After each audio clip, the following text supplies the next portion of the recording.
Hi అండి. అందరూ ఎలా ఉన్నారు? ఏంటి స్టవ్ మీద పెట్టేసి ఆయిల్ వేసేసి ఆయిల్ వేడెక్కించేసి ఇందులో గోంగూర వేసేసానండి. గోంగూరని శుభ్రంగా చేసేసుకొని శుభ్రంగా కడిగేసుకొని ఇసుకుంటుంది కదా!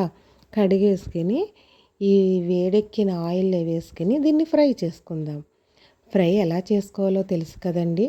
చాలా బాగా ఉడికిపోవాలండి ఇది ఫ్రై చేసుకుంటూలోని. అసలు ఇది ఎందుకు ఫ్రై చేసేస్తున్నానో తెలుసా?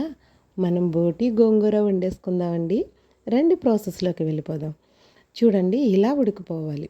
ఆకంతా బాగా మగ్గిపోయి నూనె అలా పైకి తేరేలాగా ఇది గోంగూర అయితే ఉడికిపోవాలి. ఉడికిన తర్వాత స్టవ్ ఆపేసుకుందాం. ఇది చల్లారిన తర్వాత మిక్సీ గిన్నెలో వేసేసుకొని మిక్సీ పట్టేసుకుందాం మెత్తగా. చల్లారాలండి, మిక్సీ గిన్నె వేడెక్కిపోతుంది కదా! చల్లారిన తర్వాత మిక్సీ పట్టేసుకుందాం. చాలా బాగుంటుంది కదండి బోటి గోంగూర. ఎంతమందికి ఇష్టం? నాకైతే కామెంట్ చేసేయండి. ఇప్పుడైతే వేరే దాకా పెట్టేసుకుని స్టవ్ మీద ఆయిల్ వేడెక్కించేసుకుని ఉల్లిపాయలు పచ్చిమిరపకాయలు సన్నగా ముక్కలు కట్ చేసుకుని వేసుకుని అవి వేపేసుకుందాం. ఇదిగోనండి అసలైన బోటి. ఈ బోటీని కుక్కర్లో వేసేసి అల్లం వెల్లుల్లి పేస్ట్ వేసుకుని విజిల్ వేసుకుని పక్కన పెట్టేసుకుందాం. గోంగూర మిక్సీ పట్టేసామండి. ఇప్పుడైతే ఉల్లిపాయలు వేపేసుకుందాం. ఉల్లిపాయలని దోరగా వేగనిచ్చేద్దామండి. నాకు తెలియనప్పుడు ఈ బోటి గోంగూర ఎలా వండేదన్న తెలుసా? ఇలా ఉల్లిపాయలు వేపేసుకుని అందులోనే బోటి వేసేసేదాన్నండి. వేరేగా కుక్కర్లో విజిల్లో వేయించేదాన్ని కాదు. నాకు తెలీదు. అది సాగుతూ ఉండేదండి. మా వారు నవ్వుకునేవారు. అక్క చెప్పిన తర్వాత ఈ ప్రాసెస్లో చూశాక నాకు అర్థమైంది. ఓహో, ఇలా వండుకోవాలా కర్రీ అనేసి. ఇప్పుడు అల్లం వెల్లుల్లి ధనియాల పేస్టు ఉల్లిపాయ ముక్కల్లో వేసేసాను. అది వేగుతూ ఉంటుంది. ఇప్పుడు ఉడకపెట్టి పక్కన పెట్టుకున్న బోటీని ఈ ఉల్లిపాయ ముక్కల్లో వేసేసుకుని అది ఒకసారి కదిపేసుకుందామండి. చూసారా? ఇలా వేసుకుంటే బాగా ఉడికిపోయి ఉంటుంది అన్నమాట. అందుకు ముందు కుక్కర్లో విజిల్ వేయించాలి. ఇప్పుడైతే టేస్ట్కి సరిపడ్డ ఉప్పు కళ్ళు, మనకి కారం ఎంత స్పైసీగా తింటామో అంత కారం వేసేసుకుని కొంచెం పసుపు వేసేసుకుని ఒకసారి ముక్కలకి బాగా పట్టేలాగా కదిపేసుకుందాం. కదిపేసుకుంటే అసలు చాలా చాలా బాగుంటుందండి. ఈ ప్రాసెస్లో మీరు ఒకసారి ఇలా ట్రై చేసేయండి.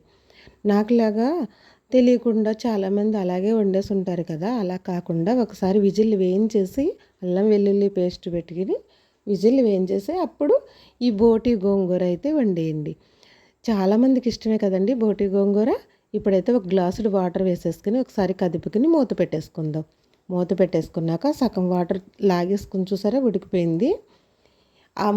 మామూలుగానే ఉడికిపోయిన కర్రీ కదండి ఇది. అందుకు ముక్కలు ఉడికిపోయినాయి కాబట్టి చూసారా గ్లాసుడు వాటర్లో సగం లాగేస్తుంది.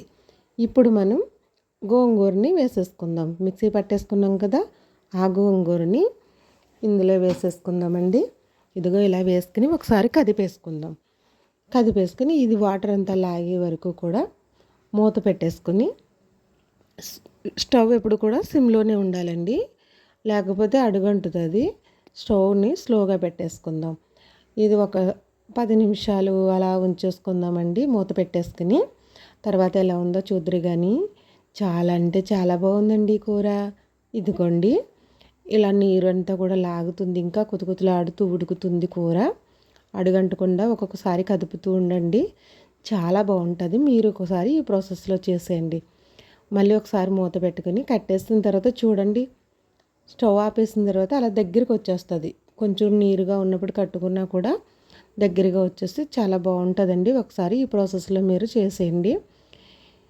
మీరు ట్రై చేసి మీకు ఎలా వచ్చిందో నాకు కామెంట్ చేయండి. నచ్చితే లైక్ చేయండి. వేడి వేడి అన్నంలో తినేసేయండి. బాయ్ అండి.